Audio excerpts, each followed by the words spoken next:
Mike, what's your sense of Blake Wheeler's situation and future or lack thereof here in Winnipeg? Well, Huss, I mean, if you, and I think you did ask me when the season ended, I was convinced Blake Wheeler was done in Winnipeg. I was convinced he'd played his last game.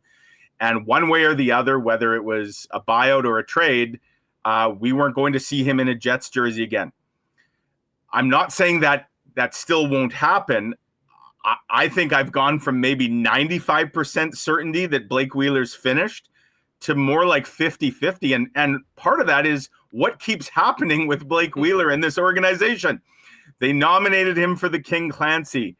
They had him this past weekend out with fans as part of a promotion to go fishing.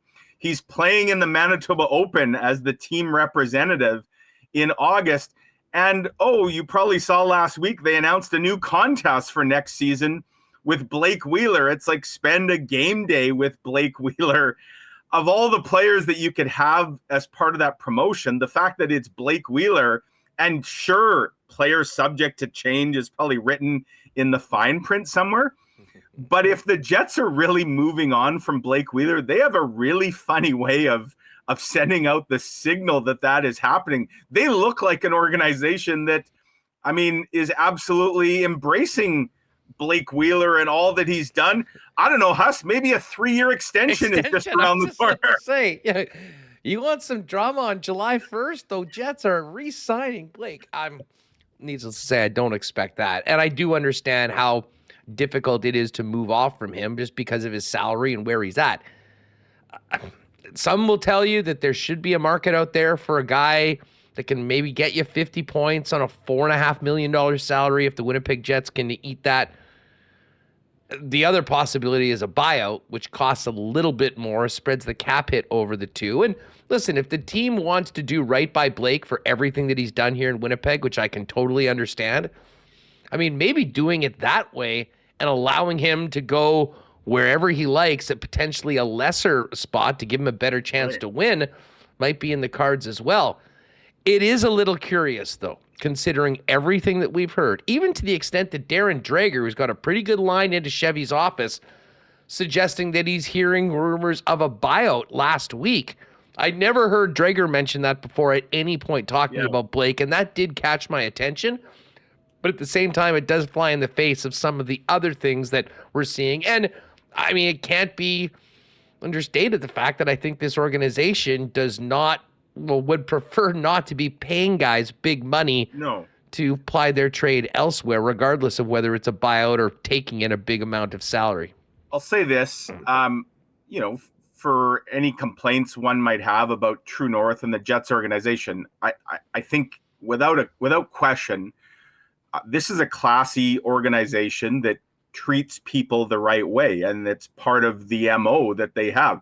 Sometimes you could say to a detriment that they're too loyal, but they look at the way even Blake Wheeler. You have a thought, Huss. I see it. Yeah. Well, basically, what do you think the Vegas Golden Knights would do? Oh, well, I mean, I wrote last week, Huss, the Vegas Golden Knights, they operate like the mob.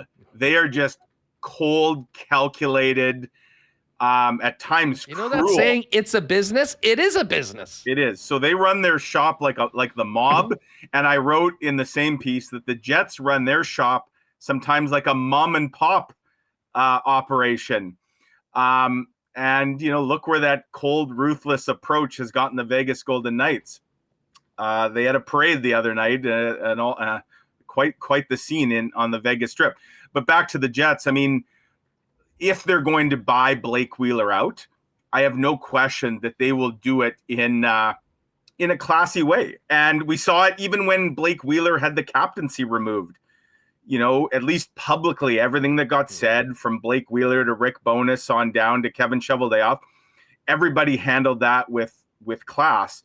So I'm not saying that it can't happen. And even all these other things going on with Blake Wheeler, even if they were to buy him out, I think it shows they still extremely loyal and proud of what Blake Wheeler has meant to this organization. And that's not going to change if they buy him out.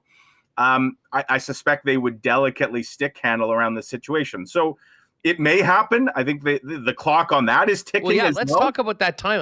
That has to be done before the 30th. Is that correct? Yeah. So they have till next Friday. And basically, those two, I mean, up until the draft. And I would imagine, I mean, you've got some options. If they are trying to trade Blake Wheeler and maybe there's a pick involved one way or the other, I mean, it could frankly be a sweetener. Let's not ignore that possibility. That probably happens in and around or before the draft. If that doesn't happen and they are seriously considering a buyout, that buyout has to happen before the 30th because I know there's a secondary buyout window later on.